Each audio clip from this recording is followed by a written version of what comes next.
မင်းကလေးတယောက်ဟာသူ့ရဲ့ရီးစားဖြစ်သူကကြောင်လေးကိုလက်ထပ်ချင်တယ်လို့ပြောနေတာကိုတွေးလိုက်ရပါတယ်။အဲ့ဒီနောက်မှာတော့ကောင်လေးကကြောင်ကိုနမ်းလိုက်တဲ့အခါအလင်းတန်းတွေထွက်လာပြီးကြောင်လေးဟာကြောင်မလေးတယောက်ဖြစ်ပြောင်းလဲသွားပါတယ်။သူတို့စကားပြောနေကြတာကိုနားထောင်ကြည့်လိုက်တဲ့အခါမှာရီးစားဖြစ်သူကသူမအနာကိုချင်းကပ်ခဲ့တာဟာသူ့ရဲ့ကြောင်မလေးနဲ့ခန္ဓာကိုယ်ချင်းလဲလှယ်ဖို့အတွက်ဆိုတာသိလိုက်ရပါတော့တယ်။သူမဟာအိမ်ကနေချက်ချင်းထွက်ပြေးခဲ့ပေမဲ့ရီးစားဖြစ်သူနဲ့ကြောင်မလေးကလိုက်လံတားဆီးခဲ့ပါတယ်။နောက်ဆုံးမှာတော့သူတို့ဟာဝိဇ္ဇာတယောက်ကိုအကူအညီတောင်းပြီးသူမကိုမှော်အတက်နဲ့ဖမ်းချုပ်လိုက်ကြပါတယ်။သူမနဲ့ကြောင်မလေးကိုခန္ဓာကိုယ်ချင်းလဲလှယ်တဲ့အစီအစဉ်ကိုအဓမ္မလှုပ်ဆောင်ခဲ့ကြလို့မင်းကလေးဟာအသက်ဆုံးရှုံးခဲ့ရပါတယ်။ဒါပေမဲ့နောက်တစ်နေ့မှာတော့သူမဟာကိုယ့်အခန်းထဲမှာကိုပြန်နိုးလာခဲ့ပြီးခန္ဓာကိုယ်ချင်းမလဲလှယ်ခင်2ရက်အလိုကိုပြန်ရောက်သွားမှန်းသိလိုက်ရပါတယ်။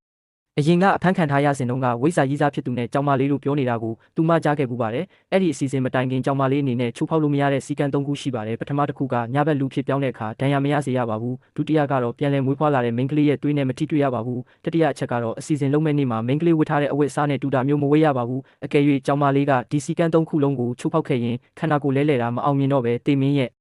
အပြစ်ပေးခြင်းကိုခံရမှာဖြစ်ပါတယ်။အခုတော့မိန်းကလေးဟာ2ရက်စောပြီးပြန်လည်နိုးထလာခဲ့ပါပြီ။သူမရဲ့ရီးစားနဲ့ကြောင်မလေးကတော့ဒီစီကံတွေအကြောင်းဘာမှမသိသေးတဲ့အတွက်ဒါဟာသူမအတွက်လက်စားချေဖို့အကောင်းဆုံးအခွင့်အရေးပါပဲ။ဒီအချိန်မှာပဲရီးစားဖြစ်သူကအခန်းမီးပွားပြီးနွားနို့တစ်ခွက်လာပေးပါတယ်။နွားနို့ထဲမှာအိတ်ဆေးတွေထည့်ထားမှန်းသိနေတဲ့အတွက်သူမကြည့်တဲ့အချိန်မှာနွားနို့တွေကိုအမိုက်ပုံးနဲ့သွန်းပစ်လိုက်ပြီးအိတ်ချင်ဟန်ဆောင်နေလိုက်ပါတယ်။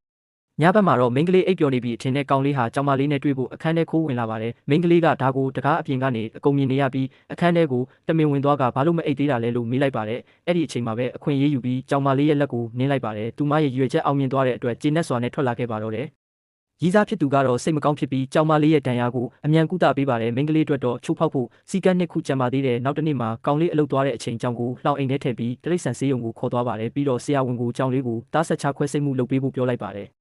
ခွဲစိတ်ပြီးတာနဲ့ကောင်လေးဟာဆေးရုံကိုအပြေးလွှားရောက်လာပါတယ်။ကြောင်လေးခွဲစိတ်ခံလိုက်ရတာကိုသိပြီးသူအရန်ဒေါသထွက်သွားပါတယ်။ဘာလို့လဲဆိုတော့ကြောင်မလေးဟာသူ့ရဲ့ရင်သွေးကိုဘယ်တော့မှလွှဲနိုင်တော့မှာမဟုတ်လို့ပါ။ဒါပေမဲ့အစီအစဉ်ကမဆရသေးတဲ့အတွက်လက်ရှိမှာတော့ဒေါသကိုအောင်ရဲသိခံနေရပါတယ်။ကြောင်မလေးကလည်းသူမအပေါ်အခုလိုလုပ်တာကိုမခံမရနိုင်ဖြစ်ပြီးမိန်းကလေးရဲ့လက်ကိုကုပ်ဆွဲလိုက်ပါတယ်။ဒါဟာသူမရဲ့ဒုတိယမြောက်အစီအစဉ်အောင်မြင်သွားတာဖြစ်ပြီးချိုးဖောက်ဖို့စီကံတစ်ခုပဲကြံပါတော့တယ်။မိန်းကလေးရဲ့လက်စားချေမှုဘလို့အဆုံးသတ်မလဲဆိုတာသိချင်ရင်တော့ like နဲ့ subscribe လုပ်ထားပေးပါဦး။